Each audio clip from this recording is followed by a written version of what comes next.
Welcome to our deep dive into critical periodontal conditions. In this video, we'll explore some of the most significant diseases affecting the periodontium, focusing on their clinical features, risk factors, and management strategies. Whether you're a dental student, a practicing clinician, or simply interested in oral health, understanding these conditions is essential for effective diagnosis and treatment. We'll begin by outlining the importance of recognizing severe and rapidly progressing periodontal diseases, then move on to discuss specific conditions such as necrotizing ulcerative periodontitis, refractory periodontitis, and systemic disorders that impact periodontal health. Let's get started by examining the first major condition, necrotizing ulcerative periodontitis. Necrotizing ulcerative periodontitis, or NUP, is a particularly aggressive form of periodontal disease. It is marked by the rapid necrosis of the gingival tissues, periodontal ligament, and even the underlying alveolar bone. Patients often present with severe pain and a sudden dramatic loss of periodontal attachment. One of the most notable features of NUP is the sequestration of bone, which means that portions of dead bone may become separated from living tissue. This condition is most commonly seen in individuals with compromised immune systems, especially those with HIV infection, making it a significant concern in AIDS-associated cases.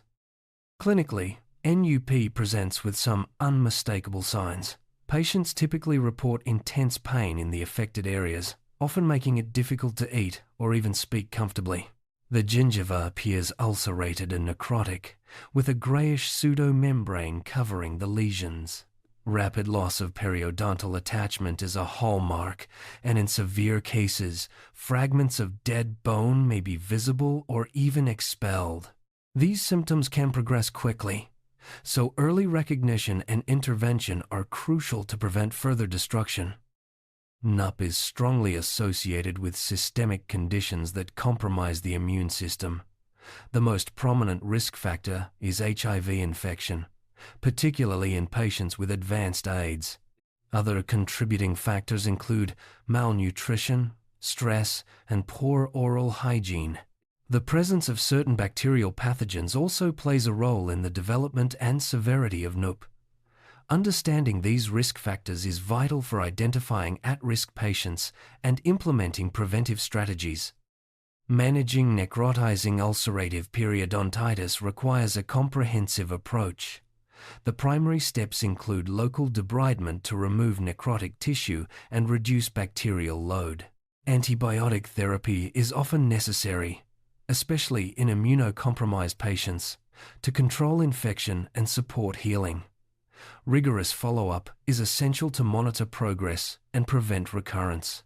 Patient education on oral hygiene and addressing underlying systemic conditions are also key components of successful management. Refractory periodontitis refers to cases where periodontal disease continues to progress despite appropriate professional therapy and good patient compliance with self-care.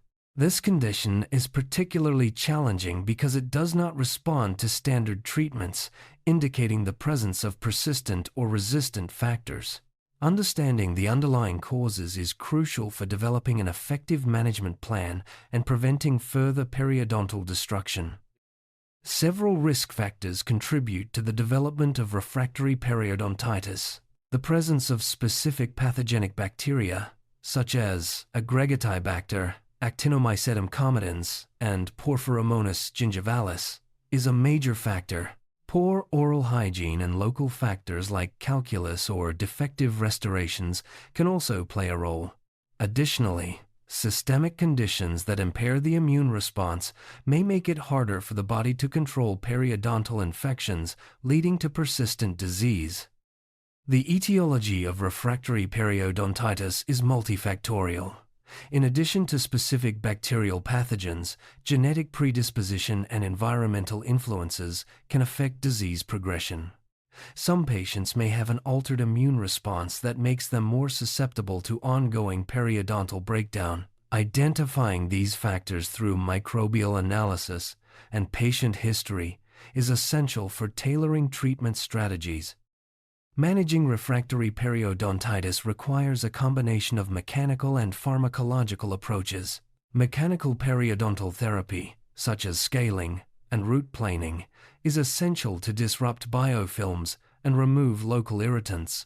Targeted antibiotic therapy, guided by microbial analysis, helps address resistant bacterial populations. Regular monitoring and adjustment of the treatment plan are necessary to achieve optimal outcomes and prevent further progression.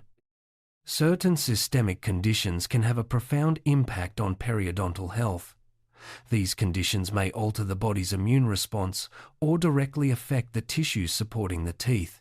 Recognizing the link between systemic diseases and periodontal destruction is crucial for comprehensive patient care. In the following scenes, we'll discuss 3 important systemic conditions: Down syndrome, neutropenia, and leukocyte adhesion deficiency. Individuals with Down syndrome are at a significantly higher risk for severe periodontal destruction, especially in the incisor region during adulthood. This increased susceptibility is thought to be related to immune system alterations and anatomical differences. Early intervention and consistent periodontal care are essential to manage and prevent rapid tissue breakdown in these patients. Neutropenia is characterized by a reduced number of circulating neutrophils, typically less than 1,500 per microliter. This condition can be inherited or acquired and is associated with destructive, generalized periodontal lesions. Because neutrophils play a key role in defending against bacterial infections, their deficiency leaves the periodontium vulnerable to rapid and severe breakdown. Prompt diagnosis and management are critical to minimize oral complications. Leukocyte Adhesion Deficiency is a rare immunodeficiency that typically appears during or after the eruption of primary teeth. It is characterized by severe gingival inflammation, rapid bone loss, and a notable absence of neutrophils in the gingival tissues. Patients often experience frequent respiratory infections and otitis media, highlighting the systemic nature of this condition. Early recognition and multidisciplinary management are essential for improving outcomes. When comparing Down syndrome, neutropenia, and leukocyte adhesion deficiency, it becomes clear that systemic health plays a pivotal role in periodontal disease progression. Each condition affects the periodontium through different mechanisms, but all result in increased vulnerability to tissue destruction. Understanding these relationships helps clinicians provide more targeted and effective care for patients with complex medical histories. In summary, recognizing and understanding the various periodontal conditions and their systemic associations is vital for effective patient management. Necrotizing ulcerative periodontitis and refractory periodontitis present unique diagnostic and therapeutic challenges, while systemic conditions like Down syndrome, neutropenia, and leukocyte adhesion deficiency further complicate periodontal care. By staying informed and vigilant, clinicians can improve outcomes and enhance the quality of life for their patients.